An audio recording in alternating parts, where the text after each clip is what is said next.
अपने हिंदू समाज में अत्यंत अन्याय और आत्मघाती अस्पृश्यता की जो रूढ़ी पड़ी हुई है, उसका उच्छेद करने के लिए हम कितने प्रयास कर रहे हैं, यह श्रद्धानंद पत्रिका के पाठकों को कहने की आवश्यकता नहीं है। अस्पृश्यता के नाम पर हम अपने ही 7 करोड़ धर्म बंधुओं को व्यर्थ ही पशुओं से भी हीन माने, यह मनुष्य जाति का अपमान तो है ही, पर यह अपनी आत्मा का भी घोर अपमान है।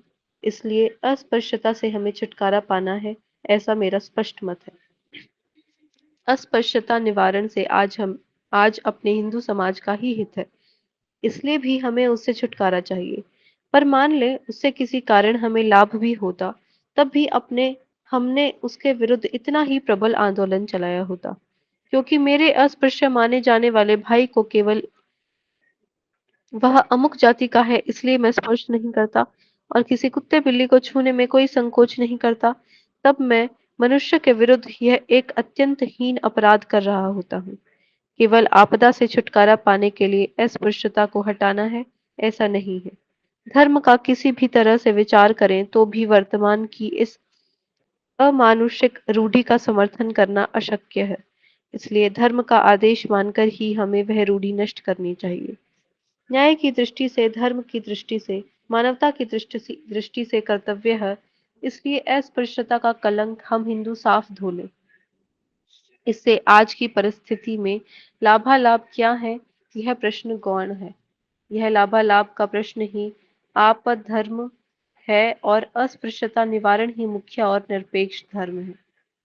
परंतु जिस तरह ईश्वर भक्ति करना मुख्य धर्म होते हुए भी जो उच्च भावना से वह कर नहीं सकता, उसे निष्काम बुद्धि से भी न हो तो अभ अभ्युदय के लिए, पुत्र, धन, पत्नी, आरोग्य आदि की प्राप्ति के लिए ईश्वर भक्ति का कहना उचित ही होता है।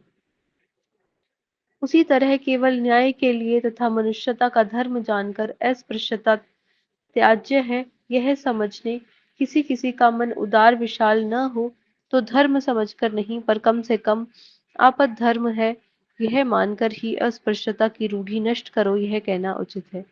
इतना ही नहीं, अपितु न्याय दृष्टि से और नीति दृष्टि से भी वह कर्तव्य होता है। विद्यालय में पढ़ने के लिए नहीं जाने वाले लड़के को रोज मिश्री की डली देकर विद्यालय भेजना जरूरी होता है। इसका कारण यह है कि शिक्षा की रुचि लगते ही वह अपने आप विद्यालय जाने लगेगा। वही स्थिति उस हिंदू समाज की भी है जिसमें असंख्य अनुयायियों में से धर्म के उदार भाव लुप्त हो गए और अन्यायी और आत्मघाती रूढ़ी को ही धर्म समझा जाने लगा है। न्याय के लिए अस्पृश्यता छोड़ने की बात तुम्हें समझ न आती हो तो तुम्हें समझ में आए तब तक ठहरने का समय न होने से, उस अमानुषिक रूढ़ी से राष्ट्र पुरुष के प्राण जाने की स्थिति आ जाने से अब उतनी देर भी असह्य है। यह रूढ़ी आत्मघाती है, इसलिए उसे तू छोड़। यह बार बार कहना पड़ता है और कहना अपरिहार्य ही नहीं, कर्तव्य भी है। यह कर्तव्य करते हुए बार बार यह सिद्ध कर दिखाना पड़ता है कि अस्पृश्य लोग इस अन्याय त्रास से उकताकर धर्म परिवर्तन करने के निंद्य मोह में पड़ जाते हैं, और उससे हिंदू समाज के संख्या बल और गुण बल की भयंकर हानि होती है। धर्मशास्त्र को अस्पृश्यता मान्य है, ऐसा थोड़ी देर के लिए मान भी लिया जाए, तो भी धर्मशास्त्र में आपद धर्म की जो व्यवस्था है, उसमें राष्ट्र विप्लवे स्पृश्यता स्पर्श स्पष्टि स्पष्टिर्न विद्यते जैसी स्पष्ट और निर्णायक आज्ञा भी है। इसलिए धर्मशास्त्र के अनुसार नहीं तो आपद धर्म शास्त्र के आज्ञा अनुसार ही यह अस्पृश्यता की रूढ़ी छोड़ना कर्तव्य है, ऐसा घुमाकर कहना पड़ता है। हिंदू राष्ट्र के उद्धार के लिए आवश्यक होने से धर्म न सही, आपद धर्म समझकर ही अस्पृश्यता निवारण के लिए सैकड़ों लोग तैयार हो जाएं, तो युगों युगों से मरे पड़े अस्पृश्यता के कुसंस्कार धीरे धीरे धुंधला जाते हैं, और वे मूर्खता जनित पूर्वाग्रह जो अस्पृश्यों के प्रति दृढ़ हुए हैं, वे उनकी संगति, विचार और संपर्कों से झूठे हो जाते हैं। यह बात जिनके ध्यान में आ जाती है, अस्पृश्यता का पूरे मन से धिक्कार करने लगते हैं। इसलिए नहीं कि आपद धर्म के रूप में स्वीकार की गई बात लाभकर है, बल्कि न्याय है, इसलिए उपकार नहीं, मानवता के कारण। उनके लिए अस्पृश्य जाति को अस्पृश्य कहना भी भारी हो जाता है। और उन्हें पूर्वास्पृश्य या ऐसा ही कुछ कहने लगते हैं। यह अनुभव हमें सैकड़ों जगह प्रामाणिक परंतु पुराण प्रिय धर्मशास्त्रियों से लेकर अज्ञानी और इसलिए शास्त्र से भी अधिक रूढ़ि अंधगवार किसान तक अनेक बार हुआ है। उपर्युक्त सब विस्तार से कहने का मूल हेतु यह है कि श्रद्धानंद पत्रिका में जब हम यह कहते थे कि अस्पृश्यता निवारण से अमुक लाभ है, इसलिए अस्पृश्यता छोड़ें, तब यह भी कहा जाता था कि अस्पृश्यता त्यागने की बात यदि धर्मशास्त्र में नहीं मिलती, तो आपद्धर्म के सूत्रों में वह मिलेगी। इसलिए आपद्धर्म समझकर ही अस्पृश्य बंधुओं को गले लगाएं। पर यह तर्क दूसरे क्रमांक का है, फिर भी यह कहा जाता था। श्रद्धानंद में इस संबंध में प्रकाशित लेख प्रामाणिक व्यक्तियों द्वारा भी पूरा न पढ़े जाने और केवल बीच-बीच की कुछ कंडिकाएँ ही पढ़ने से जन्म लेती हैं और उनके लिए ही स्पष्टता से और बलपूर्वक यह कहना आवश्यक कुछ भ्रांतियाँ हैं कि अस्पृश्यता की रूढ़ि अति अन्यायकारी और आत्मघाती होने से मूलतः मानवीय आधार पर ही हम हिंदू उसका निर्दलन करें, अन्य सारे कारण गौण हैं। यही हमारा अबाधित मत है। ऊपर लिखे गए और व्यावहारिक आधार पर भी विचार करें तो हमें ऐसा लगता है कि तथाकथित अस्पृश्य बंधुओं को विधि के द्वारा प्राप्त अधिकारों का भी स्पर्श जन इसके बाद भी विरोध करेंगे तो उन विधिक अधिकारों को प्राप्त करने के लिए जहां अपरिहार्य हो वहां तथाकथित अस्पृश्य यदि शांत सत्याग्रह करते हैं तो उन्हें कोई दोष नहीं दिया जा सकता। अर्थात मन परिवर्तन से और स्पर्शों का मन घुमाकर वे विधिक अधिकार प्राप्त करने के सारे मधुर उपाय हार जाने के बाद ही निरुपाय होकर ऐसे सत्याग्रह किए जाएं। अनेक स्थानों पर स्पर्श लोगों को न्याय और व्यवहार से आज यह बात समझाना सरल है कि सार्वजनिक स्थान और प्रसंग में अस्पृश्यता त्याज्य माननी चाहिए। यह हमारा अनुभव है। वैसे ही ऐसे बंधुभाव से ही वह प्रश्न सुलझ सकता है, यह भी निश्चित है। परंतु कभी-कभी इस प्रश्न का वैसा कोई हल नहीं निकलता है तो अपने विधिक अधिकारों के संरक्षण के लिए अस्पृश्य बंधुओं को शांत सत्याग्रह करना पड़ सकता है। यह भी हमें ज्ञात है। सत्याग्रह की नीति हमेशा ही की नहीं है, परंतु विशिष्ट और अपवाद रूप में प्रयोग में लाने ठीक है। नहीं। सत्याग्रह की नीति हमेशा की नहीं है, परंतु विशिष्ट और अपवाद रूप में प्रयोग में लाने का एक कड़वा परंतु अपरिहार्य अंतिम उपाय तो है ही। सार्वजनिक विद्यालय, नल, नगर संस्था, जिला समितियों आदि स्थानों पर विशेषकर जहाँ-जहाँ मुसलमान आदि अहिंदू स्पृश्य समझे जाते हैं, वहाँ-वहाँ और उससे भी आगे एक कदम हमारे तथाकथित अस्पृश्य बंधुओं को स्पर्श्य बंधु द्वारा आने देना चाहिए। वह उनका न्यायिक अधिकार है, वह उनका विधिक अधिकार है। इसी कारण डॉक्टर अंबेडकर द्वारा महाड़ में आयोजित सत्याग्रह आंदोलन हमें दोषपूर्ण नहीं लगता।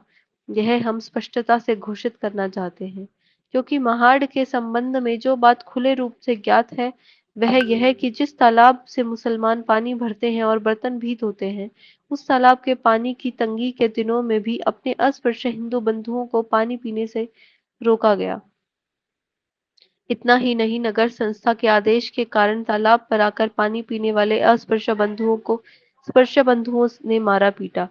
अस्पृश्य मंदिर प्रवेश करेंगे ऐसी आशंका के कारण ही यह मारपीट हुई, ऐसा कहना विश्वसनीय नहीं हो सकता, क्योंकि फिर गोमूत्र छिड़क कर उस तालाब की शुद्धि नहीं की जाती। अपने धर्म के रक्त के बीज के हिंदू मनुष्य के स्पर्श मात्र से जल दूषित हो जाता है और पशु मूत्र छिड़कने से शुद्ध हो जाता है। इस अत्यंत तिरस्कार योग्य प्रकरण में मनुष्य स्पर्श जन्य भ्रष्टता की भावना अधिक तिरस्कार योग्य है या वह पशु मूत्र से शुद्ध करने की भावना अधिक धिक्कार करने योग्य है, यह कहना कठिन है।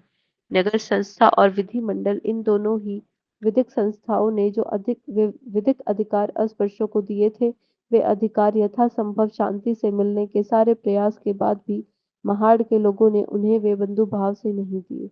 जब मुसलमान तालाब का पानी पी रहे थे, तब हिंदुओं के द्वारा हिंदुओं को पानी छूने से भी मना करना कितना बड़ा कलंक है। ऐसे में महाड़ जाकर उस तालाब पर शांति से सत्याग्रह कर पानी लेने का प्रयास करना केवल अस्पृश्यों का नहीं अपितु अखिल हिंदू का कर्तव्य है।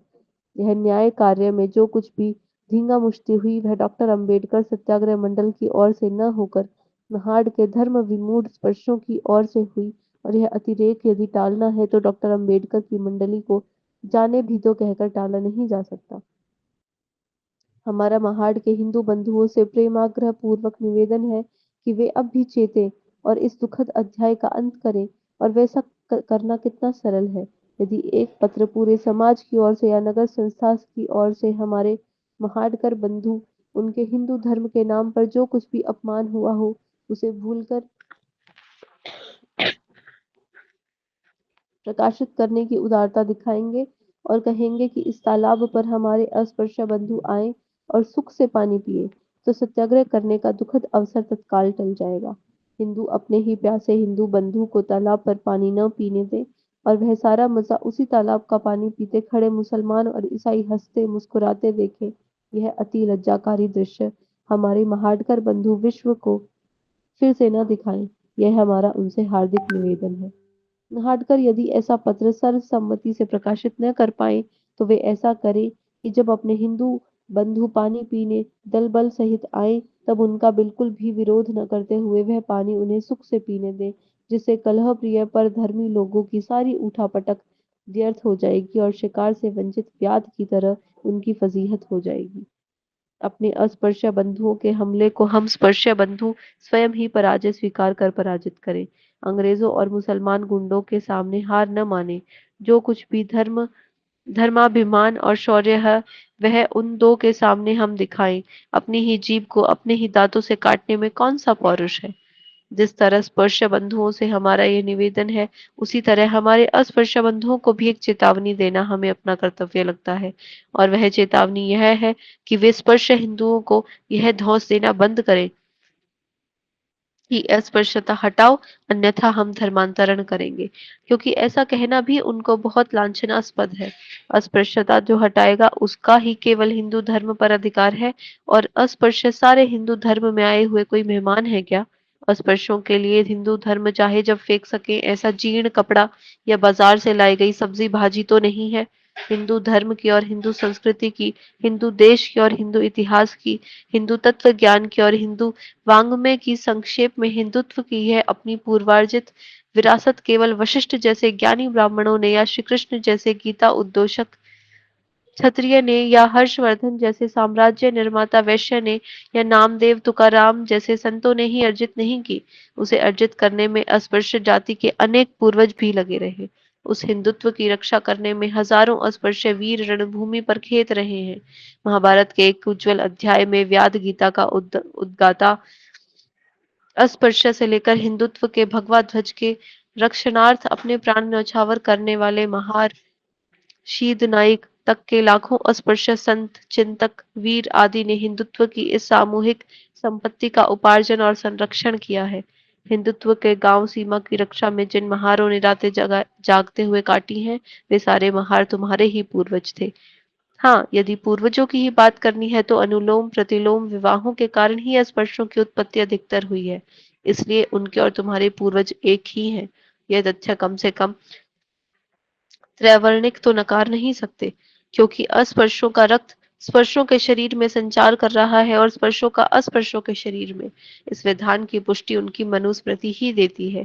पंचमादिक वर्णों की उत्पत्ति की उपर्युक्त मीमांसा उन्हें मान्य मनुस्मृति में ही कही हुई है। फिर जब कुछ समय पूर्व स्पर्शों और अस्पर्शों के पूर्वज एक ही थे, तो यह हिंदुओं की विरासत जितनी स्पर्शों की है उतनी ही अस्पृश्यों की परंपरागत स्वायत्त संपत्ति है। तुम्हारे और हमारे वे पूर्वज जब एकत्रित हुए थे, तब और आगे गांव के गांव में ही स्पर्श अस्पृश्य के झगड़े कर अलग हुए, तब भी सामूहिक श्रम से प्राप्त की है, सामूहिक शौर्य से संरक्षित रखी है। उस पर जितना स्पर्शों का है उतना ही अस्पृश्यों का पैतृक अधिकार है। फिर आप यह पूछते हैं कि इस हिंदुत्व पर हमारा अधिकार है या नहीं, हिंदू धर्म हमारा है कि नहीं। इस प्रश्न से तुम अनजाने में यह मानकर चल रहे हो कि हिंदुत्व मानो अकेले स्पर्शों की विरासत है। तुम स्वयं ही अपना अधिकार यूं छोड़ कैसे देते हो। किसी राज्य के दो वारिस हो और उनमें से एक वारिस ने दूसरे को हीन स्थिति में रखा हुआ है, तो क्या वह दलित वारिस छली के छल से उकताकर उस राज्य को ही छोड़ दे और पर पर शत्रु के दरवाजे से फेंके टुकड़ों पर पले। यह श्रेयस्कर और वीर व्रति की को शोभादायी नहीं है। वह छली वारिस राज्य को छोड़ जाने का आदेश भी दे तो भी उसकी चिंता न कर राज्य पर अपना न्याय अधिकार बनाए रखना ही वीर व्रति का परिचायक है। मेरे तथाकथित अस्पृश्य बंधुओं, तुम इस हिंदुत्व के सनातन और पूर्वज अर्जित साम्राज्य पर अपना अधिकार जताओ। दरवाजे के सामने खड़े भिखारी की तरफ भीख मांगना और न मिलने पर आगे बढ़ना, ऐसे डरपोक भाव का प्रदर्शन न करो। घर के मालिक की तरह घर में बराबरी से खड़े रहो। तुम्हारे स्पर्श बंधु चाहे तो कहें कि तुम हीन हो। हिंदुत्व का ये महान सांस्कृतिक राज्य मेरा है। तू निकल जा बाहर। तुम उनकी बात न मानकर उनसे उलटकर कहो यह अकेला तुम्हारे बाप का अर्जित किया हुआ नहीं है। उसके अर्जन में पिछले हजार हजार वर्ष मेरे भी पूर्वज प्रयासरत रहे हैं। मैं बाहर नहीं जाता। मुझे बाहर जा कहने का अधिकार तुम्हें नहीं है। तुमने आज तक अपनी सामूहिक संपत्ति को बहुत भोगा, अब मैं तुम्हें उसे अकेले भोगने न दूंगा।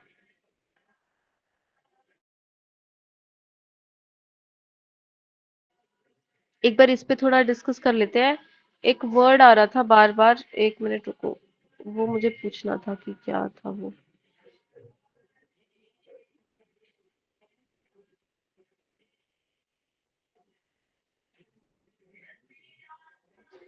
ये आपद धर्म क्या है?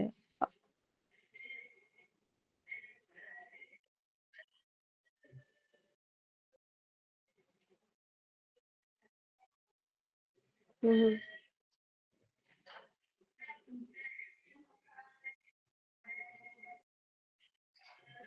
हम्म।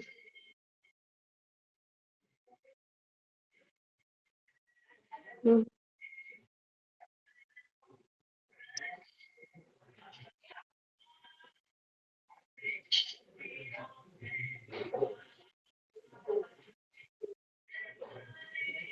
क्या?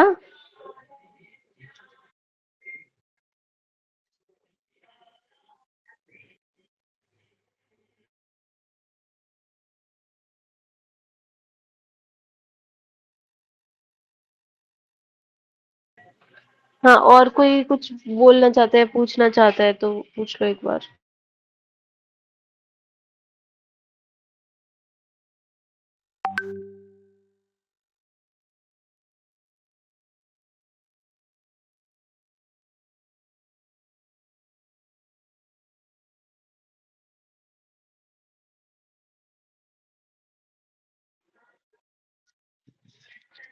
अच्छा, चलो ठीक है।